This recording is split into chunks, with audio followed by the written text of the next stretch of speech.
Hey there folks, welcome to this video, and here I'm going to be giving a bit of a talk about Extreme E.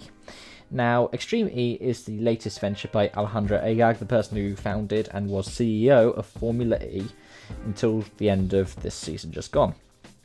And in this video I'm going to talk a bit about it because, I mean, even I don't know much about it. I'm someone who quite avidly follows this kind of technology. Well, I'll put a link in the description below for the series, as well as a Goodwood Festival Speed hill climb run that was done, I believe, earlier this year. Of course, the vehicle's not put through its full paces, but you get a kind of idea of what it looks like. Now, in terms of the talent that's actually signed up for it, it's extreme. I didn't mean the pun there, by the way. You've got Sebastian Ogier, that's what he's going to be doing post-WRC. I believe the Hansons are also signed up to it. You've also got some single-seater drivers like Jamie Chadwick has been signed up to do it as well, the W Series champion. And on top of that, you see other teams investing in different ways. So one of the teams that we've seen announced recently its competition is Veloce.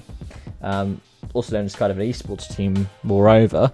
Jean-Eric Verne's ventures, and Adrian Newey is going to be working with Veloce, which is pretty cool. Apart from spinning some kind of rumour mill stuff about Jev and Red Bull still, it's quite a nice venture for them to be going on. And that's going to be enjoyable. In terms of locations, I believe it's currently 5, maybe 6. But if you look at where they're going to be, you've got the Arctic. I believe you've got one which is going to be Greenland, which might be the Arctic one, but I believe Arctic and Glacier are two different ones. Yeah, the Glacier one I believe is the Himalayas, and you've also got ones like the you've got the rainforest, which is going to be Amazon, as in the Amazon, not the MNC, but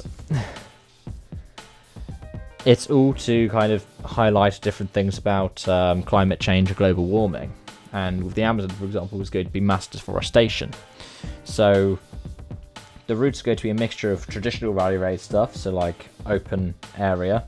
So you're going to have deserts, you're going to have like deserts in the Arctic, and you're going to have also kind of more traditional deserts like you'd expect in the Dakar. But you're also going to have more traditional kind of rallying stages, so the Amazon will be going through deforested parts of the rainforest to highlight deforestation. And it seems like in terms of the way it's going to be set up, it's not going to be like a Dakar or a rally kind of time trial thing. Instead, it's going to be a kind of cup. So you get teams of, I think it's something like 2 heats with 6 people in each heat, and then the top 4 overall go into this kind of knockout playoff final thing. Which sounds like an interesting concept. Of course, I believe most of the stuff is standardized as well in terms of the way that the chassis, the power unit are going to be. And I believe that's going to be very similar to how Formula E was in the first couple of seasons. Like, it was all massively standardized. The only differences were the people who were actually running it, as in running the team. Which is a nice way of doing it. It's a nice way of trying to level out the playing field. But there are still some complications. So if you're here looking for some hot takes of leftist motorsport stuff, you can hear about them now. So it is still this kind of venture. It's still this kind of capitalist venture. Much like how Formula E was for brands showcasing how they were going to be able to be so kind of innovative or progressive, it's going to be a similar kind of thing there. The difference is you're going to have ones like Veloce who aren't necessarily going to be trying to get themselves out there as an automotive kind of industry giant, or at least not at first, at least not apparently at first. Also, in terms of the way it's operating, you still got Alejandro Agag as a CEO, not as a kind of chairman, as a CEO. It's designed to be kind of for profit. You do have to admit, it's got some good points to it. It's got some good little bits and pieces in the way that it's going to be organised, and the fact that it is going to be towards a bit of a good cause. But you could say the same thing about Formula E. Formula E is still towards a good cause. but it is still a way of trying to be able to turn a profit, because of course most things are at the end of the day. A lot of the people that take part in it are manufacturers, as seen by how we've got Porsche and Mercedes coming in. You've also got like Audi, you've got DS, which of course is PSA Peugeot Citroën, and Jaguar, and so on.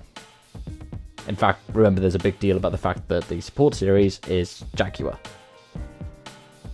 So think about those kinds of things. It's not your kind of perfect leftist liberal paradise thing, unless you're looking for things that involve free markets and advertising and stuff.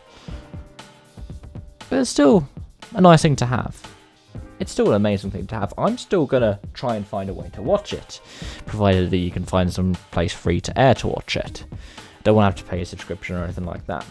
But it's a nice concept. It's a good thing to be able to have, because it's going to be a driving force, no pun intended again there, for what's coming, which is WRC in 2022, embracing hybrid rule changes. The next in 2027 is probably going to bring in even more of that, and probably by 2032 they're going to be looking at going full electric. World Rallycross has got its electric rallycross stuff, which the promoter has backed with Stard, so Manfred Stoll's team, who are helping Hayden Paddon with his Hyundai Kona EV. You can check out my video on that in the description below. So it is definitely a way forward, and I'm glad that the automotive industry is being so progressive in showing it.